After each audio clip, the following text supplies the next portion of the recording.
All right, everyone. This is for the recording, the welcome. Welcome to the General Operating Support for Organizations workshop for the April 1st, 2022 deadline of the program. My name is Todd Trebour. My pronouns are he, him, and his, and I am the organization's program director at the Rhode Island State Council on the Arts. I manage this grant program as well as our project grants for organizations. And then as a program director charged with stewarding the organization's subsector of the ecosystem, I'm just responsible for whatever needs you have and finding ways to address those needs, if at all possible, with resources, information, and time that I have available to myself.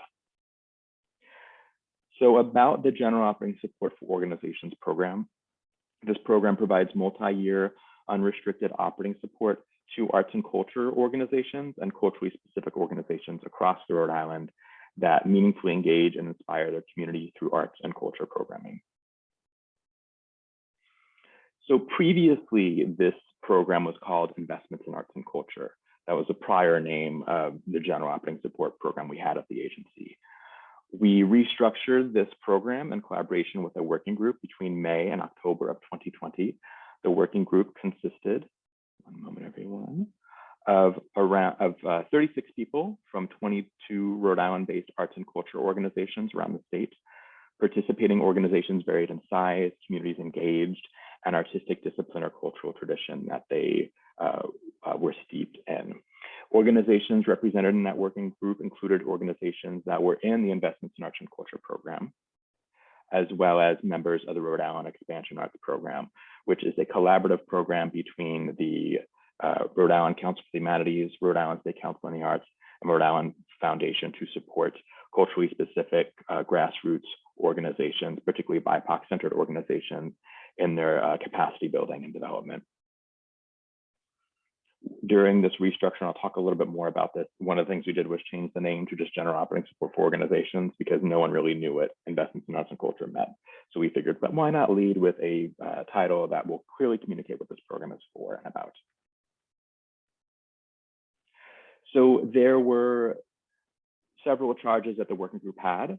They were charged with developing new goals for the program, new program features, and evaluation criteria for the program as well. They also weighed in on a funding formula and scheme that was developed in relationship to those three big pieces of architecture. The goals that were developed in concert with the working group were four, I believe. The first one being that this program provide multi-year unrestricted operating support for arts and culture organizations around the state. Two, that the program include organizations that are evaluated by peer review panels as being responsive and accountable to the needs of their identified communities. The asterisks you will see indicate terms that are defined within the glossary, both for the guidelines of this program, as well as the glossary within the application itself, which I'll mention more later. Number three, through extensive recruitment and a streamlined entrance process, includes organizations that better represent the diversity of the state along the following parameters. So racial, we only had 5 BIPOC-centered organizations. I'll get into that definition in a few slides. In the program as of 2020, RISCA has set a goal of having at least 10 BIPOC-centered organizations in the program by 2025. And then geographic. There are towns and communities that have no organizational representation in the General Operating Support for Organizations program. So RISCA has set a goal of including at least 3 organizations from 3 different unrepresented towns or cities in the General Operating Support for Organizations program by 2025. Lastly, the working group developed a goal of provide a just and equitable distribution of funding that helps address the damage done by generations of institutionalized racism. For this goal to be realized, additional funding consideration will be given to organizations that represent historically and/or continuously marginalized communities or constituencies in their mission, programming, staff, leadership, and board. And in this specific context, historically and/or continuously marginalized communities may include, but are not limited to, BIPOC communities, meaning Black, Indigenous, and person of color, people of color communities, such as African and African American, Arab, Asian and Pacific Islander, Latinx, Middle Eastern, Native American, Indigenous, or Pacific Islander communities, as well as people with disabilities, and others who can make a case for being historically and continuously marginalized. So that's just an overview of the goals here. I wanted to start with this first. So this workshop is geared towards organizations that are currently eligible to apply for the program to orient them to the specifics of the application and the mechanics of the new program. Obviously, anyone is welcome in this workshop. So just know that that's the orientation of it. I'm not going to be going into certain types of details that aren't relevant to current applicants. For accessing the general operating support for organizations application, you're going to want to log in via the link that you typically use to log in for risk of grant applications. For all the general operating support applicants, this should be readily apparent. But you can also find that link by going to the RISCA homepage, to grants, and then going to general operating support for organizations. And it is the login link that is on that page. Once you log in, you're going to select apply from the blue header bar at the top of the applicant dashboard, which is the landing page you are brought to. You're going to enter the access code RISCA 2023 into the field that says enter access code at the top of the page. And then you'll see 3 different general operating support for organizations applications. You're going to choose the application that matches your average annual budget size. And we'll talk more about how you determine that in a moment. So the deadlines for this program, because I've been getting a lot of questions about this. So obviously, the deadline for everyone to apply for this program right now who is currently eligible is April 1st of 2022. Because it's a newly restructured program, that means everyone who is in the prior existing program has to reapply, as well as obviously newly eligible applicants. The grants are 3-year grants, meaning that organizations will submit a full application once every 3 years, according to a schedule based on the budget size of an organization, the annual budget size, I should say. Because we're having everyone apply now, we're then having to stagger when the different budget cohorts reapply again. So unfortunately for the organizations with budgets over $500,000, they'll have to reapply again in 2023. For organizations with budgets between $100,000 and $500,000 a year, they'll reapply in 2024 for FY25. And then for organizations with budgets under $100,000 a year, they'll apply in 2025 for FY26, fiscal year 26 funding. In the summer of 2025, after that deadline is done, a BIPOC majority working group consisting of individuals from around the state will reevaluate this program, assessing whether or not it's meeting its program goals, and then making recommendations for its modification within its current structure. This program will then be reevaluated in totality in 2030 by a working group that will be determined by the organization's program director and the executive director of the agency at that point in time. So for the sake of determining which deadline I apply at, which obviously, again, everyone's applying right now, but this is just in general, and what my grant award could be and what application I use, how do I calculate my annual budget? So budget size for determining application and grant awards will be based on the 3-year average of your organization's total expenses listed in your 990s for your fiscal years 2018, 2019, and 2020. If your organization files a 990 easy, and this is all within the applications as well, your total cash expenses should be listed specifically on the first page of your 990, part 1, line 17. If your organization files a standard 990, it should be listed on the first page, part 1, line 18. And there's some complexity with this, certainly. There's small organizations that file 990Ns. You're all actually going to be all set because by filing a 990N, we know that you have to have a budget under $50,000 a year. So that automatically kind of slots you into the category that you're in. But any questions about the specifics of that when you're doing this, you can just reach out to me in the process of you filling that information out. Who is eligible to apply? So again, this is geared towards organizations that are applying this cycle who are eligible, but just for people to know generally. New applicants, when they become eligible, apply in the year in which they become eligible, and then they reapply again with the budget cohort that they're associated with for full reapplication. So meaning if next year an organization whose budget is under $100,000 a year becomes eligible for the general operating support program, they would apply with a budget cohort that's over $500,000 because that's who's applying that year. And they would be considered as a part of that group. I see, sorry. They will apply with, again, whatever budget cohort is up for reapplication at the time they become eligible, and then they'll reapply with the rest of their budget cohort when that cohort comes up for reapplication. This is similar to how it was in the prior form of this program. The general operating support, or the restructure working group for this program, like the idea of multi-year support.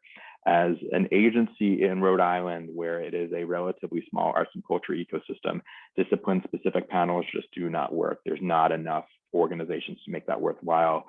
We have found historically, and Randy was very emphatic about this, that organizations that have similar budget size share more organizational characteristics that makes evaluation easier to accomplish. Nonprofit arts and culture or culturally specific organizations are eligible for this program. That's who it's geared towards. Organizations can be fiscally sponsored in this program if their annual budget is under $50,000 a year. Also eligible are semi-independent cultural entities that is either 1, associated with the university, 2, a subdivision of a larger nonprofit only if they meet the following eligibility criteria: have managed their own budget, have at least 1 full-time staff person administratively, and have an advisory board that meets regularly to discuss policy, strategic direction, and resource development plans to ensure long-term sustainability. Other considerations, having arts and culture as a central part of your organization's mission. Being in continuous operation and exhibiting or producing arts and culture program for each year of the past 5 years. Presenting public programming in ADA accessible spaces. And lastly, for new applicants, the Project Grants for Organizations program, formerly known as Arts Access, and the Project Grant and Education program are both the entry programs to determine eligibility for general operating support. So applicants need to have received at least either a high enough score or a grant award once a year for 3 years consecutively in either the Project Grants for Organizations program or Project Grants and Education program once a year for 3 years consecutively in order to be eligible for general operating support, assuming they meet all the other criteria. The score has to be an adjusted panel score of 83 or higher. If you have a question about whether or not you scored high enough in the panel room for that application to count towards your eligibility, then you just reach out to me about that. I will be tracking it on my end.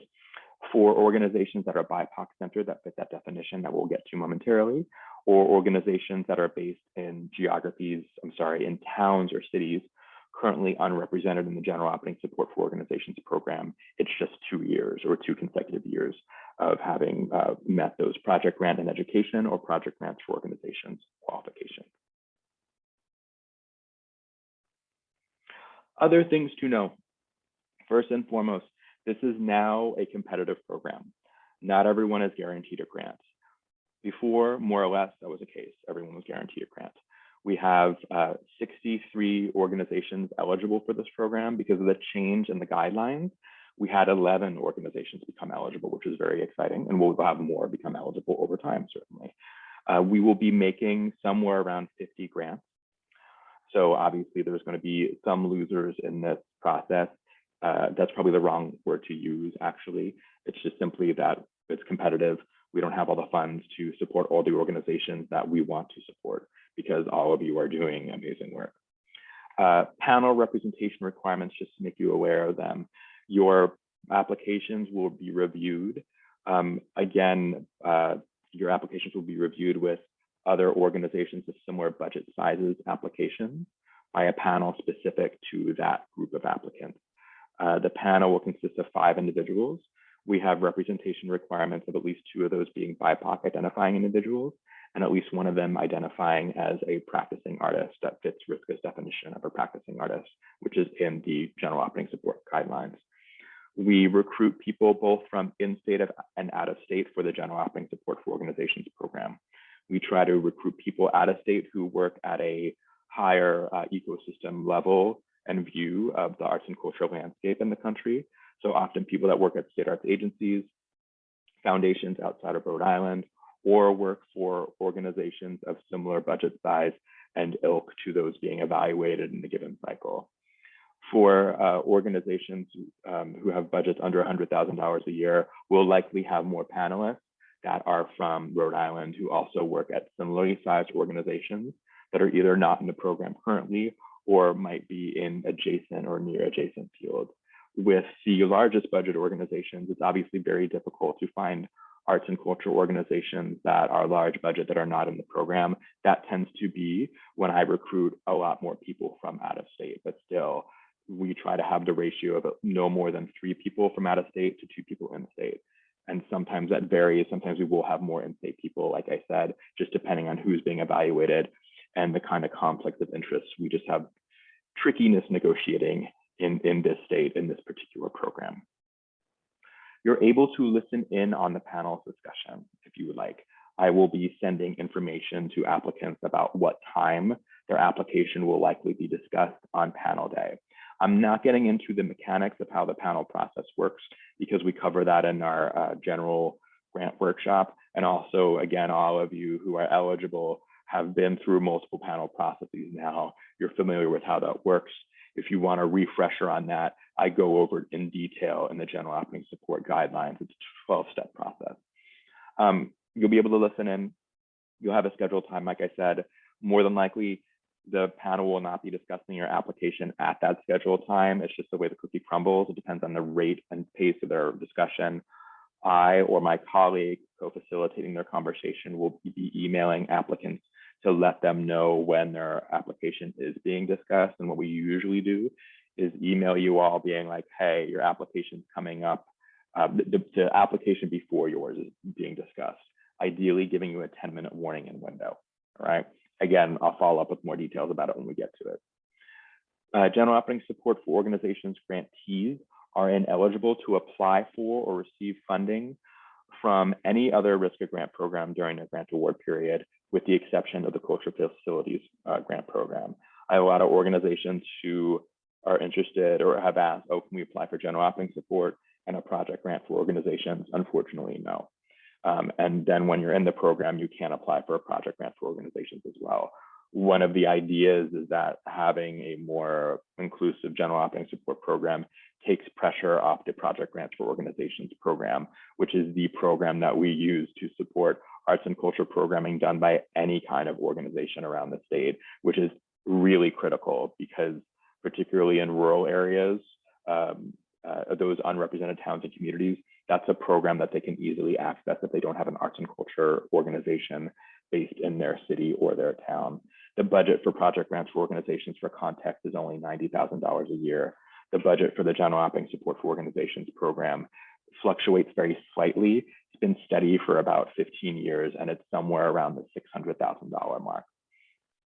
If you receive a grant, and I think you all know this, from RISCA in the General Applicant Support for Organizations program, you must credit RISCA on all the marketing materials that you produce for any program that you have. And there's details about that you will see if you're awarded a grant in the public acknowledgements requirements there, but they're also available on our website on the grants page at the bottom where it says public acknowledgement. Other things to know, and I believe I have a pause coming up soon because I need some water. RISCA grant awards are contingent upon the availability of funding from the state. So I brought this up because payment is always a question. We're at the April 1st deadline. We are determining grant awards that will be awarded in the state's upcoming fiscal year. So we're in fiscal year 22 right now, right? April 1st, we're determining awards that will be associated with our budget for FY23, which doesn't start until July 1st. So in a normal year, which when has that happened? The state budget is past the end of June, which means in a normal year, we announce grant awards around the 4th of July. That does happen sometimes, even though I made that kind of off the cuff remark there, that does happen sometimes, but it also very frequently does not. So we can't make announcements until the state budget passes. Sometimes it's been as late as August. So you just need to be prepared for that cash flow wise, that might be a reality. There's also the piece that if you are an organization that has an outstanding grant report, you received a grant last year, either from the Investments in Arts and Culture program, the former General Operating Support program, or you had a Arts Access grant that you received. The final report for FY22 grants is July 31st, 2022. I can't process your grant payment until I've received and reviewed that final grant report from whatever that was, either your Investments in Arts and Culture grant or your project grant for organizations. So if you can, this might not be possible and it's okay. If you can get your final report in early, sometime in June, or even just earlier in July, that way I can review those things early so that when the state's budget passes and you sign your grant agreement form and all those things, I can just hit go on your payment, because as you can see there, payments now are taking anywhere between 8 to 12 weeks. The Great Resignation has hit the state of Rhode Island, and we're seeing a slowdown in what was already a challenging payment process. We do not have any control over that. As many of you are aware, it all happens outside of our office. So we obviously do what we can, but we're also just working with the systems that we have in place. Again, just acknowledging, I mentioned this earlier in terms of eligibility, but all your programming, if you're in the General Operating Support for Organizations program, all your programming needs to happen in ADA compliant spaces, meaning that a wheelchair needs to be able to access the spaces that you present programming in. And lastly, if you receive a grant award, you have a final grant report due. I mentioned, July 31st, 2022 being the grant award final report deadline that exists for FY22 grants. The final reports are changing for fiscal year 23. Instead, you're going to do a very brief final report that doesn't have narrative, that will just have some data collecting questions that we're determining what those are now. And then you'll have a 60-minute meeting with me where we'll talk in a way that'll capture some of the information that I would have captured in a narrative question in the final report. Grant awards are determined, and I am now remembering the question and answer slide is coming real soon. Grant awards are determined. You don't receive specific grant amounts, or I'm sorry, you don't request specific grant award amounts. The awards are determined by the following factors. So panel ranking and funding recommendation. I'll get into what that means in a moment. Your organization's annual operating budget. Again, it's going to be a 3-year average based on your FY 2018, 2019, and 2020 total cash expenses in your 990s that will determine what band you're in for grant awards. If your organization represents a historically and/or continuously marginalized community or constituencies in their mission, programming, staff, leadership, and board, meaning your organization fits RISC's definition of a Bipac-Centered Organization. That's also a consideration. And then the amount of funds that are allocated for organizational support by the council and as approved by the state budget. So the award amounts I'm going to show you are estimated, and ranges could change from what is listed depending on our budget. And also this is a tricky program because having a budget-based grant formula with a static grant budget is challenging. So it just depends on who ranks high enough to get into the program, et cetera. We understand how many generally will be able to let in within each budget cohort based on what we had previously, but there's going to be some massaging there. But I'm fairly certain we're going to stay close to the amounts that you are going to see listed on the next page. It is possible that if we do need to make changes, it will likely occur at the higher budget levels, and they'll probably be relatively insignificant considering how they'll be spread around. This program formula was developed, the grant formula was developed with the idea that there is a buffer within that $600,000 program budget to allow for new organizations to come into the program. So I'm going to go over how grant awards are determined. So these are the grant award amounts, and these are present in the General Operating Support for Organizations guidelines as well. So you want to look for your organization's budget class, and then you'll see the award range possible for your organization. You see that there's a middle award listed, and you'll see there that there's award increments. And I'm going to talk about what that means. So there is a cultural precedent. Oh, let me see. I think I have a question in the chat.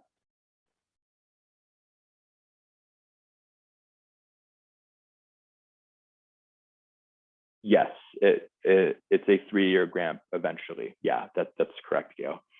But there's just the nature of us having everyone come together and then having to break everyone out into budget cohorts.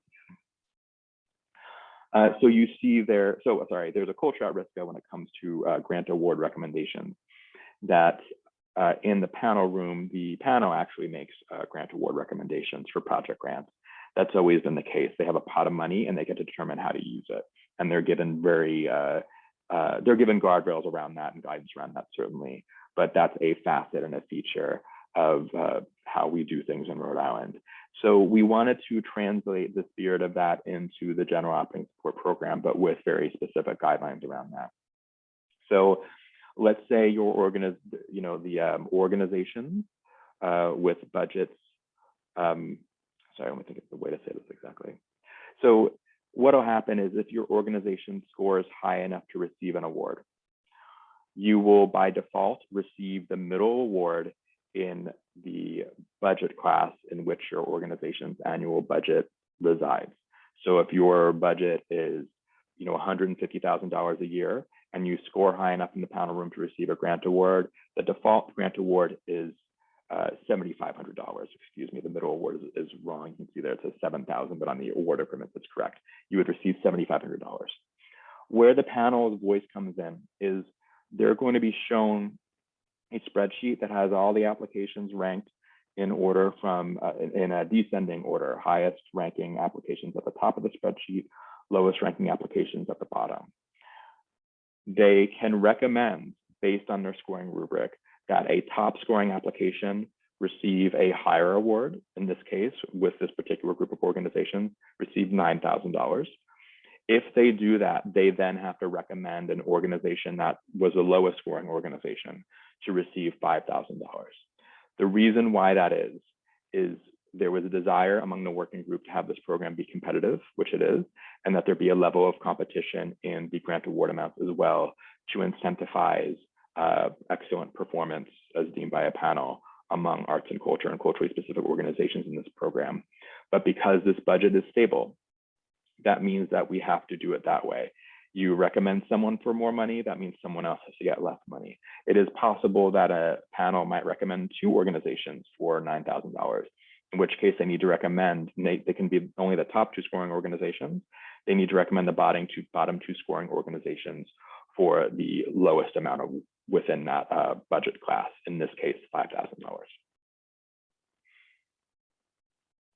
So the budget, the funding schema looks a little bit different for BIPOC-centered and disability-centered organizations.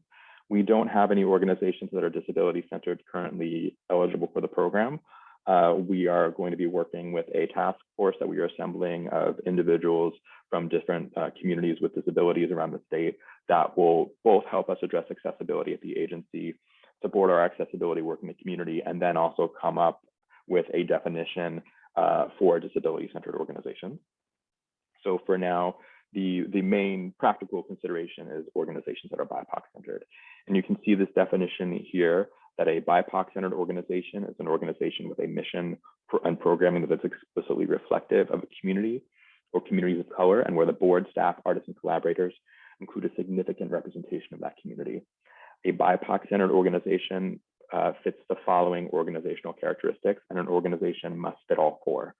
Primary mission, intentions, and practices by, for, and about the arts and culture, arts, heritage, and histories and cultures of communities of color. The executive leader, which could mean the executive director, it could be the president in the case of a volunteer-led organization, identifies as being BIPOC, Black, Indigenous, or person of color, and or person of color. The board is at least 60% BIPOC identifying individuals for the definition above, and the staff is at least 60% BIPOC identifying individuals for the definition above. Again, organizations must fit all 4 criteria to satisfy the definition, and they will self-attest within their application that they fit that definition. If you have a question about whether or not your organization does, you can reach out to me. We will also be reviewing those attestations, and we'll follow up with questions if we have them as staff. So for BIPOC-centered and disability-centered organizations, their grant award ranges are slightly higher, as you can see there. So whereas a $100,000 to $250,000 organization would have been eligible for a grant award range between $5,000 and $9,000, the award range is about, I think, 1.5 times higher. So between $7,500 and $13,500. The additional funding consideration only applies to organizations with budgets under $1 million a year. The definition, just for context, and the rules around it were determined in conversation and by 2 different BIPOC working groups, working groups comprised of BIPOC identifying individuals, both with our general operating support restructure and then with our project grants for organizations program as well. Ooh, great, and we're gonna pause the recording. So starting your application, things that you'll need to gather. And again, as I promised, we're actually gonna walk through the application, the rubric as well. 501c3 determination letter, unless you're applying through a fiscal sponsor. It is my perception that no one in this room is applying with a fiscal sponsor. I'm aware of the organization that will be. SAM UEI number, and here's where I get to drop my first link in the chat. 1 second, everyone. So, as some of you might be aware, the federal government, for reasons unknown, is sunsetting the use of the DUNS number, or the unique identifying code that they previously used for any entity receiving state funds. It is now being replaced by a 12-digit or 12-character unique entity identifier for the federal system for awards management. I just dropped into the chat a link to a blog post that explains to you all how to get your SAM UEI number. If you have a DUNS number, you've already been assigned a SAM UEI number. You just have to follow some steps in that blog post to get it. If you don't have a DUNS number yet, which shouldn't be anyone here, but let's hypothetically say so, there's also ways for you to get a SAM UEI number. You're gonna need that number, or that code or identifier, I should say, when you submit your application. You're also going to need it for your final grant reports as well. We are now required after April 4th of this year that any reports we send to the federal government have UEI numbers. We're also asking, just in the interest of trying to get ahead of the chaos that engenders for all of us, this link here. For those who can't access the links in the chat, there'll be an email sent, a follow-up email that will be sent that will have them in there as well. There's a survey that we have that's also available on that blog post where you can tell us ahead of time what your SAM UEI number is. That'll just help us kind of easily address those reporting issues moving forward. You're going to need your FY 2018, 2019, and 2020 990s. I say fiscal year because the 990 forms themselves might say 2017, 2018, 2019, but just know that we want ones that are reflective of those fiscal years for you all. You know, those years in which, yeah, you know what I mean. And then a board approved budget from your current or more recently completed fiscal year. So one of the things, I'll talk a little bit more about this in a moment, because of the pandemic and because of the way in which the evaluation criteria came out of the restructure working group, at least in this moment of time, we're not heavily scrutinizing financials. For context, you know, Second Story Theater, they were reevaluated in the general operating support program in April of 2018. They closed in June of 2018. So I have questions about the right ways as a state agency to evaluate the financial health or health of an organization. I think there's some antiquated ideas that tend to be involved in those kind of evaluations and conversations that aren't very relevant to organizations that are BIPOC-centered or that are in more rural or under-resourced communities. I also think that we're coming out of a pandemic and it seems kind of strange to do that. So we're really focusing on compliance. So are you up to date with your filings? Do you have everything filed? Because that is the way in which we cover ourselves as an agency, and ensure that in the scenario, which will not happen, in which someone closes suddenly, we can point to that we did our due diligence as a state agency. One of the things I'll mention probably again later on is that we will be evolving this application, this program continuously, not obnoxiously so, but making tweaks to it based on feedback we hear from you all. And it could be that something like that comes back again in some way, shape, or form. But for my taste, I want to do it when it can be thoughtfully done and when it's actually relevant and helpful to organizations being evaluated rather than just stressful. You're also going to want to gather support materials from your last 3 years, showing how the work of your organization is meaningful to your organizational and geographic communities. We're going to get into those definitions in a moment before we look at the application. And then you're going to want to gather support materials from the last 3 years showing the artistic and cultural programming of your organization. You also want a current list of board members with affiliations. This is something you all are probably pretty used to at this point. And then a board and staff demographics chart. Those charts look different depending on what application you are applying through. Fiscally sponsored organizations might have questions about this. Again, I don't see any here, but if I'm missing someone who is going to be applying using a fiscal sponsor, just reach out to me about the mechanics of this. I'll talk more about the definitions we have for board and staff when we look at those forms in a moment.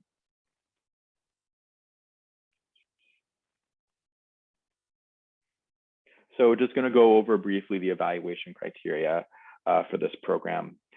These were things developed by the General Operating Support Restructure Working Group that I then had to kind of hone as I developed the application and got more specific with it. But the main thing is over half of your score comes from artistic, vibrancy, and relevancy. So reflecting an organization's ability to meaningfully engage and inspire its community through arts and culture in order to achieve its mission. So having a clear relationship, as you can see, between core programming, mission, and organizational community. We'll get into that definition in a couple of slides. Clearly defining the geographic and organizational communities an organization engages. Demonstrating that an organization understands, works with, and is responsible to an organizational community and its programming. Identifying groups in their community who are underrepresented in their organizational community and programming, and showing evidence of proactively working to engage those groups. And then lastly, building meaningful relationships with community partners within and outside the arts and culture sector. One of the things that is of primary importance in this new program is in our role as a state arts agency, one of our responsibilities is to ensure the existence and promulgation and proliferation of cultural democracy in our state. So with developing this program, the thing I was seeing come out of the working group and as it's taken shape is the idea of what it means to be a organization fulfilling the ideas of cultural democracy, which means having the community that you engage centered in your work, both in the determinations of your programming as well as its operations. More about that when we look at the application itself. Organizational capacity and ingenuity is 40 points. So this reflects how an organization manages its resources, plans, and evaluates, and when necessarily pivots. So a organization having strong or displaying strong organizational capacity and ingenuity will have a diverse board and staff reflective of their organizational community. They will display processes and strategies for responding to challenges that involve engaging their organizational community. They'll engage in policymaking, planning, and evaluation processes commensurate with the size and capacity of their organization that respond or incorporate their organizational community. And lastly, they'll take actions based on the results of their policies, planning, and evaluation processes. The last criteria is commitment to diversity, equity, inclusion, and access, and that is 10 points of your total score.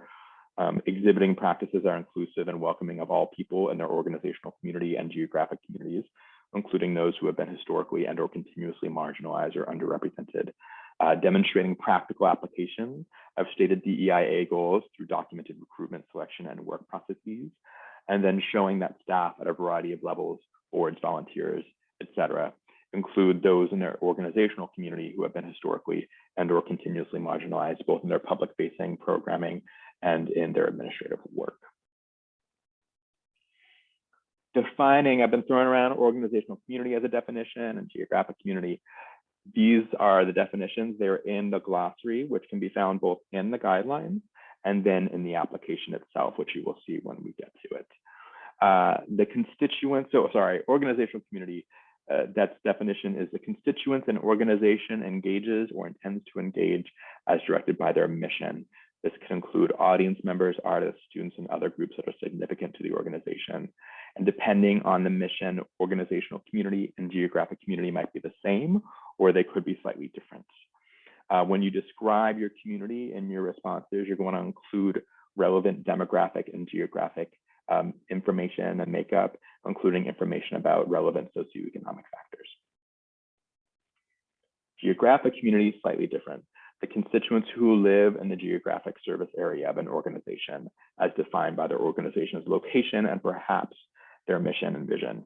We're primarily interested in evaluating, the evaluation focuses on relationship to a defined organizational community. Geographic community, again, sometimes are the same.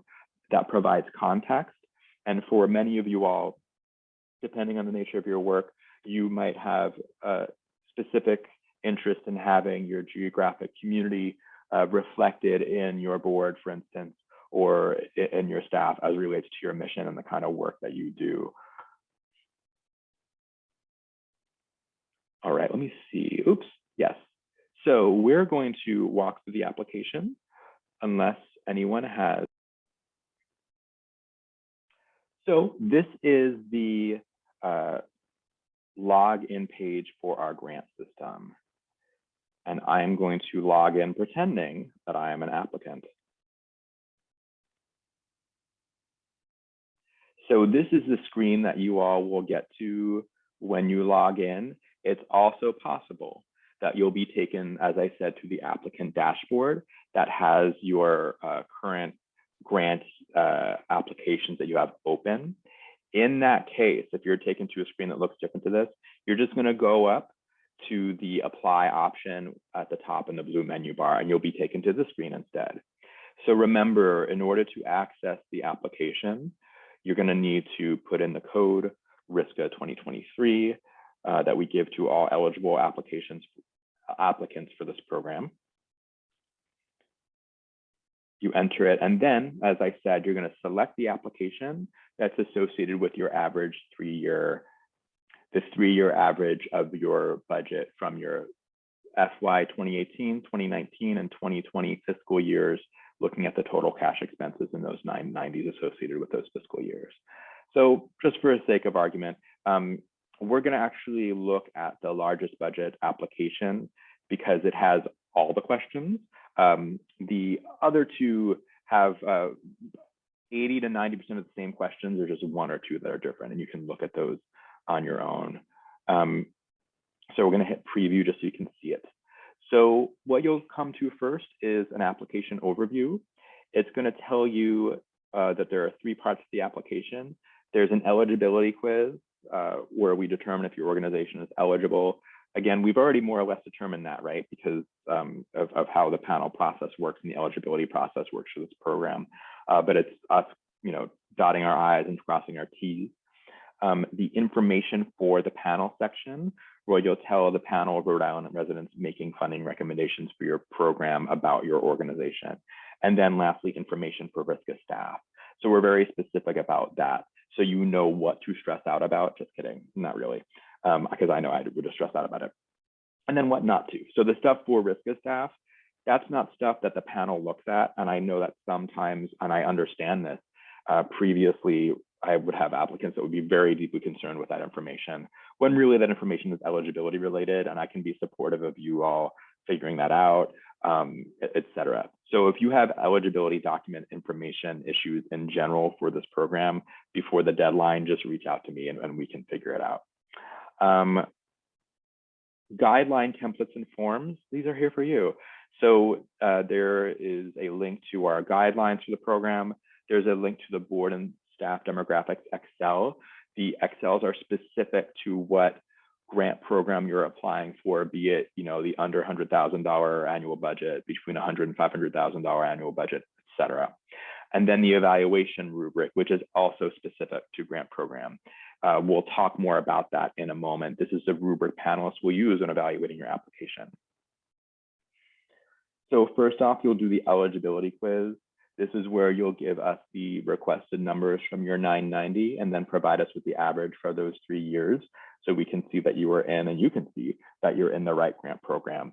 If, and this happens, if you're like right on that edge and you start the wrong application, you're like, oh man, my budget's $99,000 a year, don't worry about it. Just stop the application and then go back and start a new one. And I will delete your unfinished application later. It's totally fine.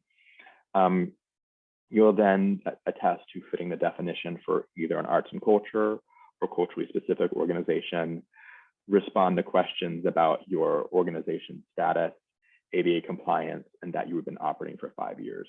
Assuming you hit all those things, great, you move on to the application proper, which is information for the panel.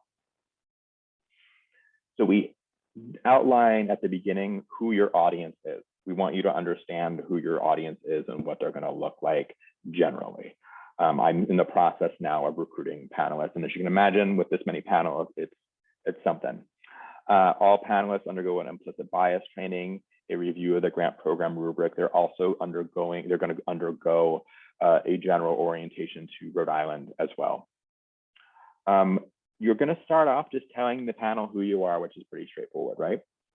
Who you are, what's your organization's mission, and you can kind of elaborate on if you've had changes in mission during the pandemic, which has happened for some organizations. These are things that are not within the rubric that you see, and I'll be indicating that to you all when it comes up, because I want you to understand what is being evaluated and what is not, because some of these questions are just context questions, right? Information that a panel is going to need just to understand who you are and what you're up to before they can evaluate what you're doing. So then you'll introduce your organization by just summarizing your core programs and then also your infrastructure. This program differs slightly between applications, but the essence of it is the same. So you can see there that you have the option of uploading a simple organizational chart. And I'm going to say to you the exact thing I'll say to the panel. This is about you presenting the information in a way that makes the most sense for you. So if talking about your staffing structure is most easily done through an organizational chart, you could simply put in the narrative response to this question,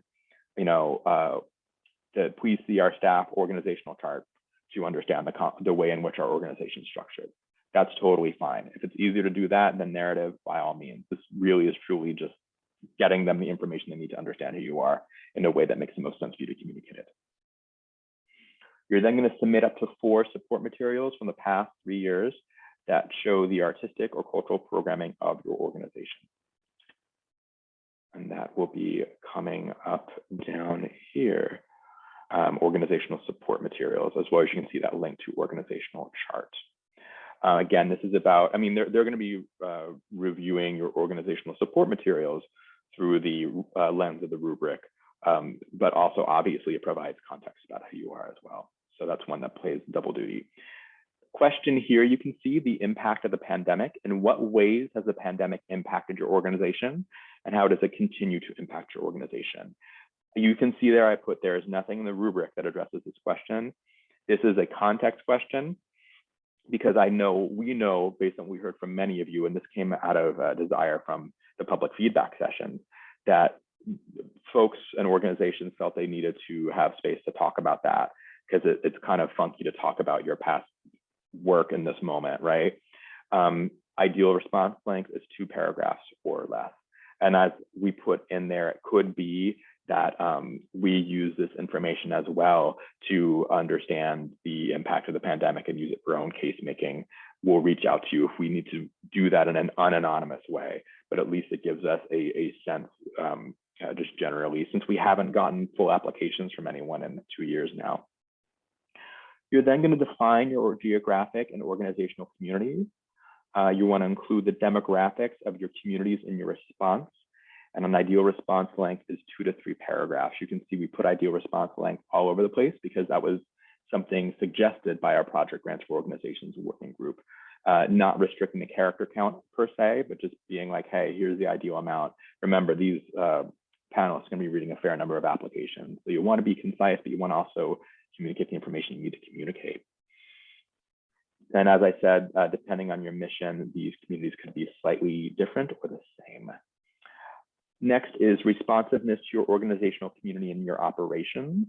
So how does the operational decision-making of your organization reflect your community and its needs? So you can speak about staffing and board decision-making processes, et cetera. So whether or not their community, your organizational community, is directly involved in some active way in any of those processes, or whether or not it's been through surveys, conversations, evaluations you've done. The idea here is to show the panel that you are listening to your organizational community, you're creating channels for them to inform what you're doing as an organization that exemplifies principles of cultural democracy, and then you're adjusting your operations or grounding your decision-making in their needs, wants, and desires. Next, you're going to talk about your board and staff and how it's reflective of your organizational community and its demographic, and if relevant, how it's reflective of your geographic community. In the rubric, which I'll show you in a little bit, you'll see that the focus is very much on organizational community. The narrative is important here in this response. You're going to upload a chart, but your narrative is a chance to kind of explain that. And it is my sense that that will be what the panel largely relies on in making their assessment of this. So absolutely look at your chart too, but really explain here the relationship between organizational community and your board and staff. You will include the board member list, as you can see there, and then the board and staff demographic grid you'll upload there. One thing I will say about this, you will see all over the place that we are very specific about the guidance from the National Endowment for the Arts, that we are allowed to ask certain very specific questions about race using categories that are not ideal. And then we're able to ask questions about historically and or continuously marginalized communities that are very specific. So I say this because when we get to the board and staff demographic list grid, which I'll pull up after the application, you'll see that we list racial categories only because they're the only ones we're allowed to ask about. And we can only require that we ask about board members, and we're doing it in aggregate rather than identifying individuals based on guidance from you on the public feedback sessions. You might choose, maybe you capture demographic information differently. Maybe there's additional demographic information you collect around the gender identity of your board members, around if they have disabilities or not. You can modify the grid to include that. You can modify the grid if your racial categories are different. We just can't ask for anything different than what we're asking for. If it is important for you to reflect your story accurately by changing those categories, you are allowed to do that. That's totally fine. Really, again, this is about how are organizations living up to this ideal of being culturally democratic institutions, which means that their boards are emblematic of representative democracy, representing the community being engaged with by a given organization. So responsiveness to your community and programming. How are the needs, desires, or identities of your organizational community reflected in your artistic and cultural programming? And again, you might speak to how they're involved with decision-making or how they inform that. And then you'll submit support materials that are community support materials. Anything in the voice of community members outside of your organization about how your organization is meaningful to your organizational and geographic community. Please, please, please, nothing from state legislators. That puts us in a really weird spot. In general, we suggest people avoiding letters from elected officials. And you can see you have up to 4 that you can submit. And we're to the end of this application. Again, this is for the largest budget organizations. It has basically very similar questions for between $100,000 and $500,000 a year. And there's a couple questions that are different in the applications under $100,000 a year. How your organization negotiates challenges. So this was a funky one that we talked about in the feedback sessions that was really interesting. And I really appreciated everyone's brilliance on this. At first, it was like about financial challenges, but then people were like, well, why don't you ask us about how, the organization and its community work to address a recent challenge or whatever that could be. Could be something that was one of the litany or onslaught of challenges associated with the pandemic. It could be something different, but ones where you felt your community came together to help you address that or supported you in some way or involved in the problem solving or decision making around how you negotiated a challenge. And again, there's idea response blanks all over the place. And then lastly, commitment to diversity, equity, inclusion, and access. You can see there's these little carrots. Those carrots indicate definitions in the glossary that I'll pull up after we go through this. So you're going to share how those efforts have manifested in your work. For organizations with budgets over $500,000, on that question.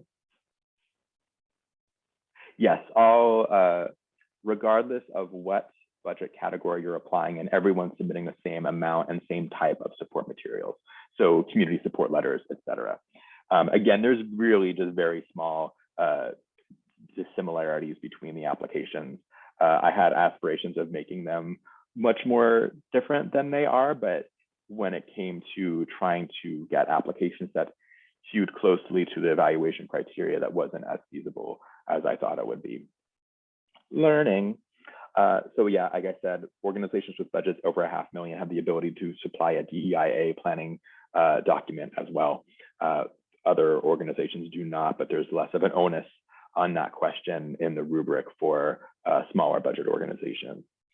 So that's the end of the application proper. Eligibility documents are all things I went over, determination letters. This is where you'll self-attest whether or not your organization's definition of being BIPOC-centered. And then your 990s. This is going to be interesting because 990s are large files.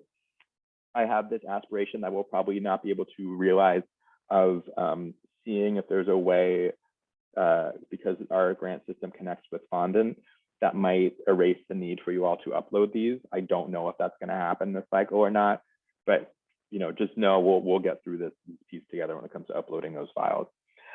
Lastly-ish, again, this is just information for RISCA staff. We're going to ask you to tell us what districts you are in.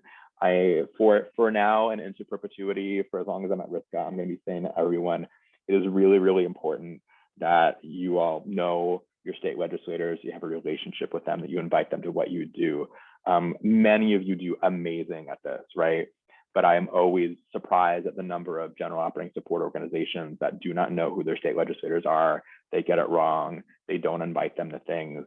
And then they talk to us about advocating for arts and culture in the state. The advocacy, we can support that work. We can amplify that work. We can create containers for that work. But it is all predicated on you having relationships with your legislators, both state and federally, because as you know, and as we saw in the pandemic, it is who has the relationships in place and is who is at the table when conversations happen that will get the benefit of these relief programs, right? And there's clearly a lot of inequity there. But for the next disaster that comes, you're going to want to have those strong relationships in place. And together we'll hopefully continue to make a strong argument for the importance of arts and culture for when these disasters come.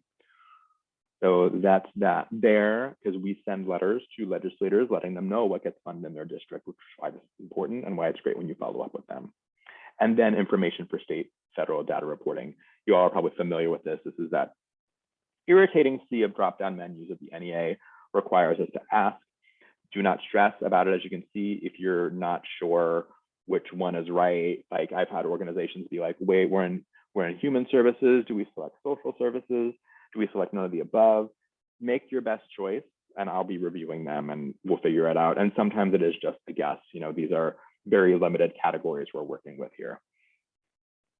And as mentioned, the glossary at the end, which goes over all the definitions that have been shared within the application. Wherever you see a little caret, shout out to the City of Seattle Office of Arts and Culture and Grantmakers in the Arts, who really helped us hone these definitions further, thanks to their great work. Any questions about anything that's just come up before I get into the panelist rubric and into the board and staff demographic grid? Feel free to unmute or anything like that. Oasis. What is the DEI planning document? So that is something that we're only asking for, and it's optional. for organizations with budgets over $500,000 a year.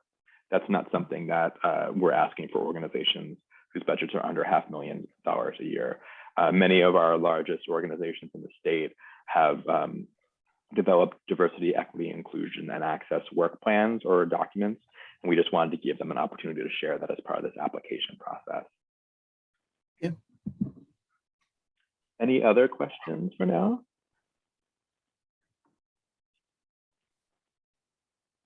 Cool, I'm gonna keep on going on. I'm sorry, I should have paused the recording there, but what can you do? All right, 1 second, everyone, as I'm gonna have to do some stop share, reshare magic. And just repeat this to the recording, just a sentence. This is the rubric we give the panelists that they use as the lens through which they evaluate your applications as a means of getting their evaluations to be consistent amongst themselves and having consistent vocabulary and starting place for conversation. So any panelist is going to use these rubrics slightly differently. You can see they're scoring you out of 10 for artistic relevancy and vibrancy, out of 10 for organizational capacity and ingenuity, and out of 10 for commitment to diversity, equity, inclusion, and access. These are all weighted differently, and then we'll account for the weighting when we develop scores, right? But just looking at the first one here, in a 10 on the horizontal, so a 10 in core programming and mission, organizational geographic communities, responsive programming and community support. That's like an ideal that one is seeing there, right? Core programming is strongly related to the organization's mission. Applicant demonstrates a complete and thorough understanding of their organizational and geographic communities. Applicant provides robust evidence and clear explanation that their organizational community is being reflected in their programming, etc. When a panel is looking at your application, they might find that they're like, ooh, I feel like they're a 10 when it comes to core programming and mission, an 8 when it comes to organizational or geographic community. They're kind of between an 8 and a 10 for me, maybe a 9 for responsive programming. They'll go through that process, and through that process, they might feel you align different places among these sub-criteria, and then they'll use their own brilliance to figure out like, okay, how do I encapsulate these different numbers into a single score? How does this relate for me? What do I feel is most important? That's where their subjectivity comes in, because they're not robots. We can't robotize the process. We can just try to make it consistent for them, right? And we'll kind of guide them in thinking about that intellectual scheme they have for themselves.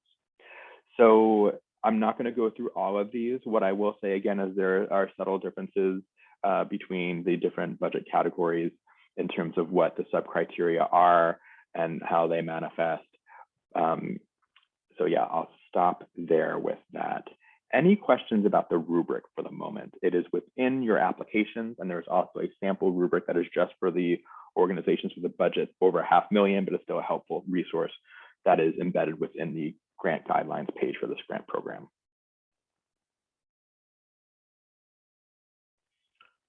Okay, cool. Hearing none, I'm going to stop share, and then I'm going to pull up the board and demographic grid and talk about that for a minute.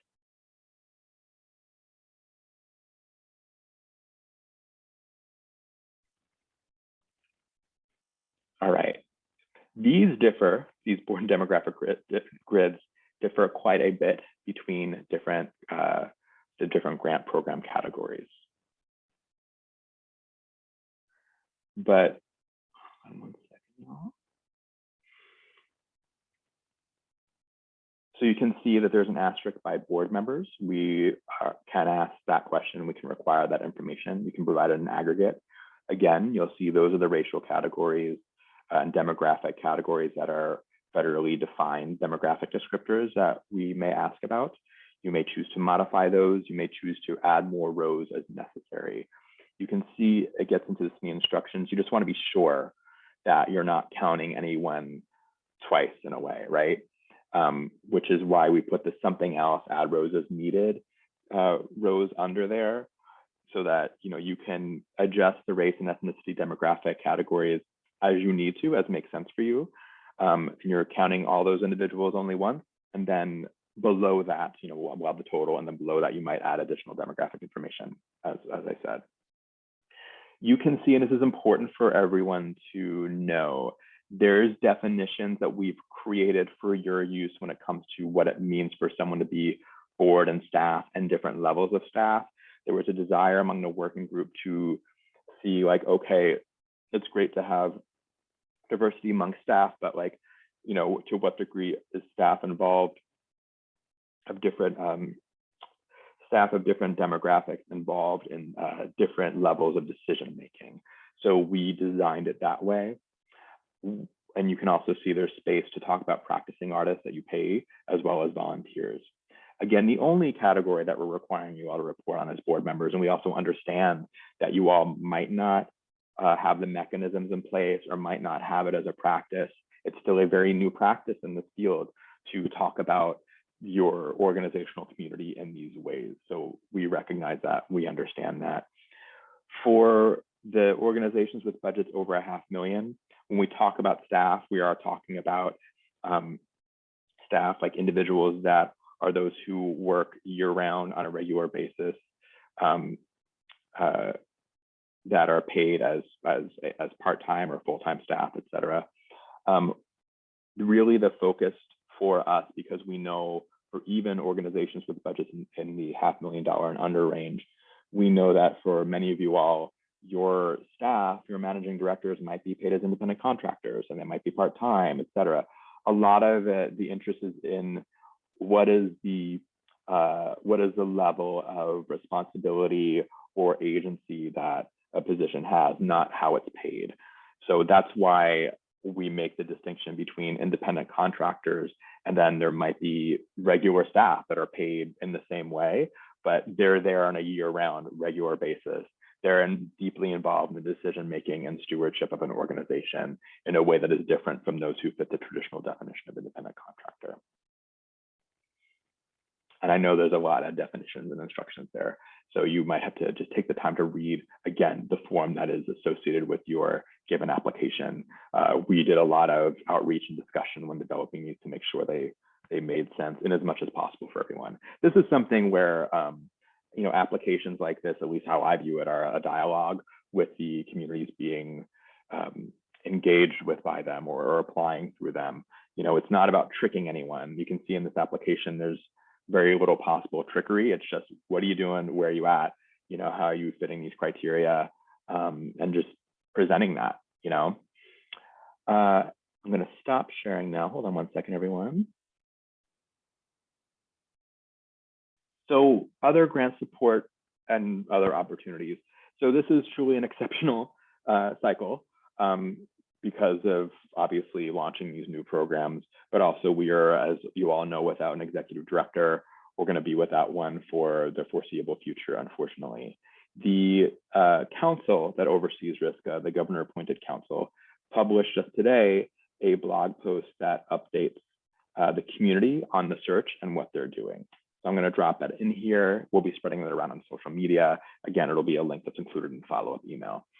This is all to say that I have very limited time this cycle, unfortunately, and the time when I normally wouldn't. I'm probably going to be supporting 140 applicants. Normally, I'd be supporting 80. And then that's also obviously taking into account that there's things we're all holding as staff because we don't have an executive director. So we'll have drop-in hours that'll be available around the deadline. I have one-on-one support slots. The soonest ones that I have coming up that are currently open, the last I looked, were March 24th. Yes, it is that bad.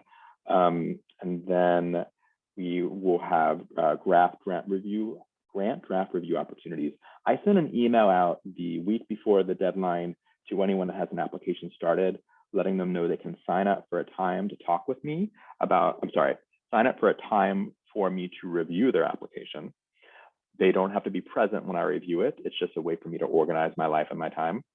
But I will review it within the time slot you sign up for, and then for the half hour I have, and then send you the feedback that I have. So if you sign up for one of those, there'll be instructions. You can send me a follow-up email being like, hey, sign up for a time for you to review my review my grant draft. Here's my main questions. There are things I want you to focus on. This is a link to all the support options that we're going to have available in the cycle. And lastly, in terms of support-ish options, our Arts Administrators of Rhode Island Facebook group is a place where I post a lot of information because it's a way for me to get it out to you all very quickly with limited communications capacity.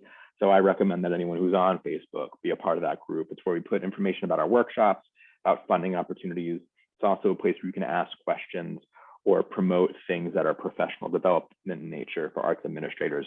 Do not post things about your programs. That's not what the group's intended for. I'm just deleting those constantly. So please don't be someone who throws them in there and makes me have to delete them. We do have coming up, and I've been telling everyone about this, equity and access workshops for small, mid-size, and volunteer-led organizations. This came out of a survey that we did of the general operating support organizations, asking them where they felt their needs were. And we were hearing mainly from the small volunteer-led organizations that they're like, we're trying to figure out how to implement the diversity, equity, inclusion, and access principles that we have with limited money or no money and no staff. And a lot of the resources there's a lot, but it's also kind of overwhelming. So we've hired Bria Heidelberg of ISO Arts Consulting to lead this workshop that will be on April 6th for the Q&A on April 13th. And then we also have Arts Equity Rhode Island that will be doing access-specific workshops that are on topics that also came from that same survey. So there's going to be one specifically on working with neurodiverse communities, because that was an area where people had a lot of questions. So I dropped a link in the chat to that there. And then this is what you can do. You can contact me if you have questions. That's probably going to be the best way.